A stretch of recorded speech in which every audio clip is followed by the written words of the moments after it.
Nee, nou, we doen echt wel Lana Del Rey. In ieder geval voor Kimberly, die komt erbij. Katy Perry wordt veel genoemd. Ik zie Beyoncé voorbij komen. Ja, maar morgen is het Beyoncé-dag. Dus laten we dat vandaag niet doen. Taylor Swift, Stevie Nicks wordt genoemd. Gert Jones heeft ook genoemd. Montreal. Er is één naam die echt het meest voorkomt. Ik kan onder andere van Judith Bussmann. Hey Judith. Die is voor jou de koningin van de popmuziek. Denk jij eigenlijk vandaag de president als je chef, maar het is toch een koningin? Ja, klopt. Ja. En waarom zij?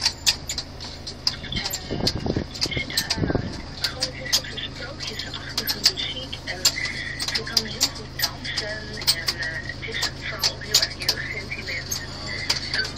Nou, dat mag allemaal. Je bent in goed gezelschap met Fred, Angela, Anke.